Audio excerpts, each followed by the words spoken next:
We are nearing the end of camp. Can you give us just a little bit of focus what each of your positions have been focusing on, then we'll open up for questions. Feel like wide receivers done really well. Obviously bring in some guys in transfer portal, you add some depth. I think the young guys have played really well. And so I think when you talk about talent aspect, I think this is as talented of a room as we've had since we've gotten here in 23. And so, I think Dante touched on it, the depth of the room is really good. And so the big thing is just experience. We lose Trayon, had a lot of experience last year. You got a lot of new guys who haven't played. So it's really just the talent is there, but it's the experience of seeing how we're going to play early on and seeing if the guys are ready for the lights when they come on. Yeah, I think we're continuing to develop. I think I'm most excited about the depth that we have. I think we've got quite a few guys that there's not a significant, you always fear that there's a significant drop-off when a two goes in the game. And I think that we've got a number of guys that we can run out there and we're not going to have a drop-off. Certainly the transfer portal, we've added a few pieces there that have been good hits for us that are going to contribute and help us. And we just got to keep grinding every day to get better. We've stayed relatively healthy. Yesterday was a little bit messy. We lost a few guys, just some little things, but nothing major. But, you got to get that next ready to go. Shuffle some pieces around just to get, the emergency scenarios ready in case something tragic happens, and we got to be able to get the best five guys out there at all times. You're talking about the rotation on the offensive line. In a perfect world, you probably want 7, 8 guys that you can go with, whatever that number is, and then also just how do you go about that? Is it just when guys are tired, or is it we're trying to do a certain thing on this series, or do you have specialists, so to speak? Talk to me about that a little bit. I think it's all about what you've earned. If you've earned to play half the game, then I want to play half the game. I may have said this before, but I got a previous head coach, and I was going to rotate the centers. We lost the center. He came back, and the other guy was playing well. I was like, you can't rotate centers. I said, sure we can. The guy has earned his spot, earned that he can play, and so we're going to play him. With that said, yeah, you'd like to have a backup inside guy that you feel good about and a backup tackle guy because they're a little bit different body, a little bit different job. So you'd like to have 7, but I think that, again, that we've got quite a few guys that will have an opportunity to play and contribute. Generally what we'll do is say, hey, all right, you're going to go in the third series, like that's your series, and then you play it by ear a little bit from there, but you guarantee them something that they know that they got, and then the guy that's playing the best, maybe a matchup thing, maybe a particular game plan, and let that guy roll if he has particularly a little better at what that is that we're trying to accomplish that day. Who's a guy that's maybe moved himself up the depth chart a little bit through camp, or kind of caught your eye a little bit more than maybe you even expected coming in? Well, Trey Badowski's had a really good camp. I'm excited about him. The guy who's really improved probably the most is Christian Williams. I'm happy about him. He's really come along in a good way. Kid we brought in from Illinois. He's playing some center, he's playing some guard, and he's had a really nice, consistent camp. Still things to work on, but he's been doing. I've been pleased with him. How does this quarterback battle affect each of your position groups, pros or cons? Well, for us, I got news for you. We don't get to see who's back there, so we're playing with our back to him the whole time. So as long as we know where he's supposed to be and we can trust that he's going to be there, which I do, I have confidence in any one of those guys that you put out there, going from 1 to, I guess we got 5. As long as they're where they're supposed to be, then I know where they are, and then our guys will know where they are, and then we can help them. But it doesn't matter who's in there. We know that we have to produce up front because we're not going to win many games if we're not any good. Yeah, and, for us, it matters, but it doesn't matter. I think a quarterback's chemistry with receivers is more important than a receiver's chemistry with a quarterback. As a receiver, you can't control where the ball's going, who it's going to, when it's coming out, protection, all that stuff. So you have to be where you need to be on time. And so for us, it doesn't matter who's back there.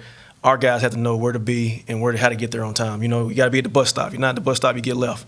And so that's what I tell the guys. And so every day we're out there trying to get to the bus stop, man, and those guys are going to deliver football to us, and we got to make plays. So for us, of course, for them, they have to know how receivers run routes, timing, how he does this, how he does that. But for us, it's really just about doing what we do well at a high level and executing, and then when the ball comes our way, being productive.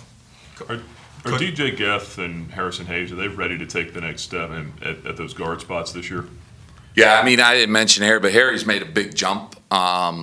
You know, and he even talked about it in front of the team, that how he's, you know, you earn a spot and then making sure that you're still earning it every day. And of course, that's our word of the year, that we want to earn, and we just got to keep producing every single day. But Harry's made a nice jump. DJ still doesn't even know how good he can be.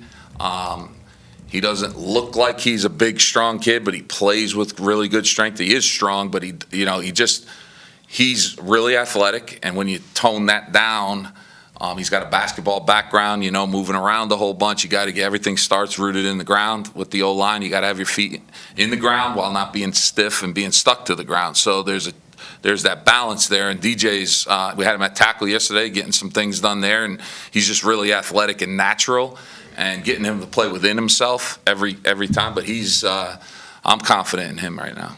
Coach Washington, we just had Dante Lee in here. He's one of a few second-year guys. I know everybody talks about the transfers you have coming in this year, but between him, Elijah Canyon, Tyson Mobley, I guess, what are you expecting of some of those guys who have, you know, been around a little bit, but now, you know, you're counting on them a little bit more this year?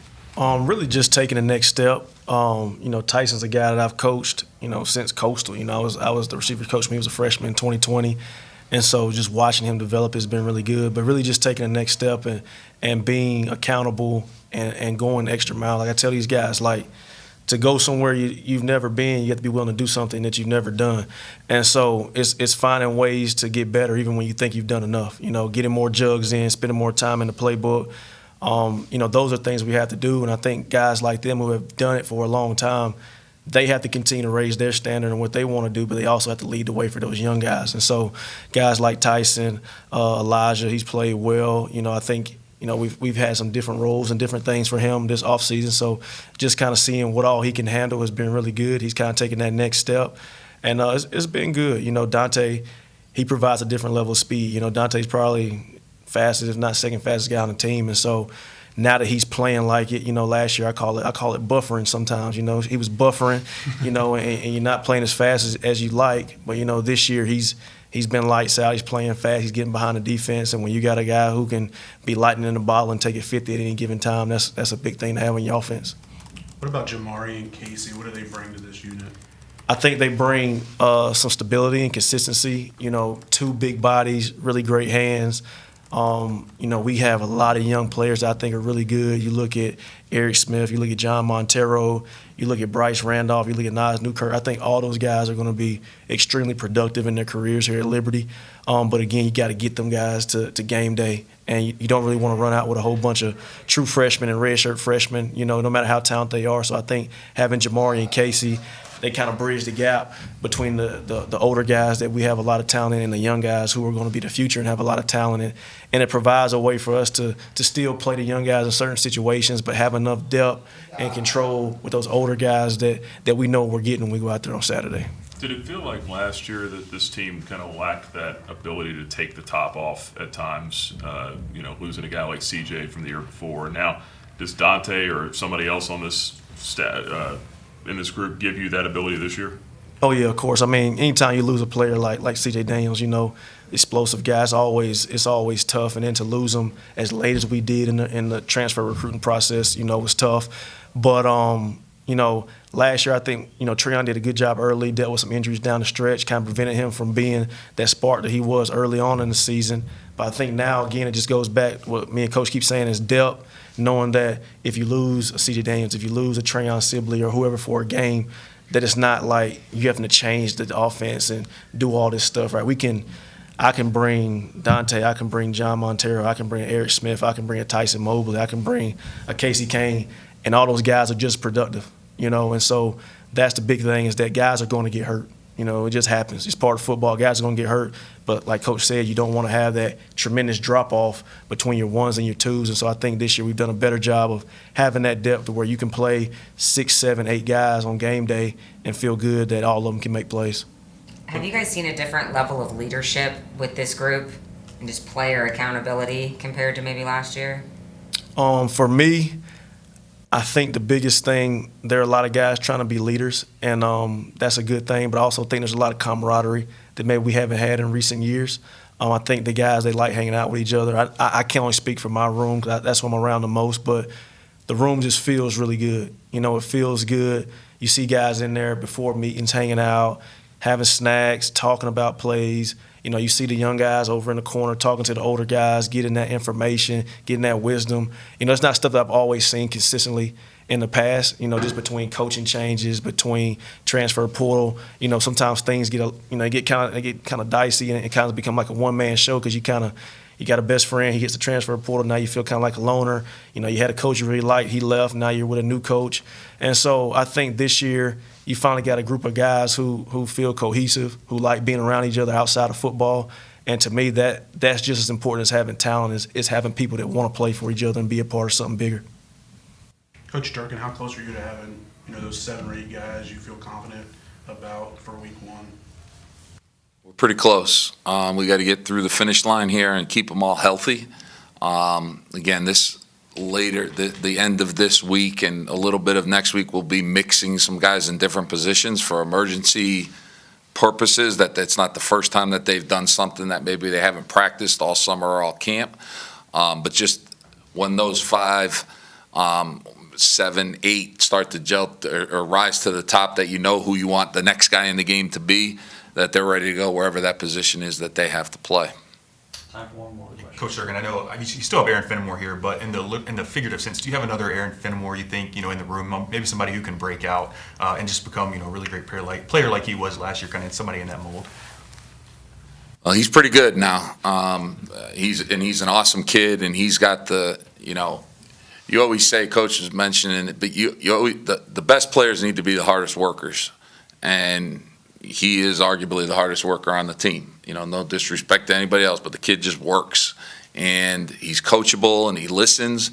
And I think that there's other guys who are coming into that. I'm really excited about our 2 freshmen. I don't know how much they'll play this year, but Brandon Adozie and Gabe Smith have had good camps, not getting as much time in actual team settings while getting these other guys ready. But I'm excited about those 2 guys being young guys that will play here and be good players here. But Cal Grubbs is a very reliable guy. There's certainly not another Aaron Fenimore ability-wise, but that's why we have jobs to keep working, get them better.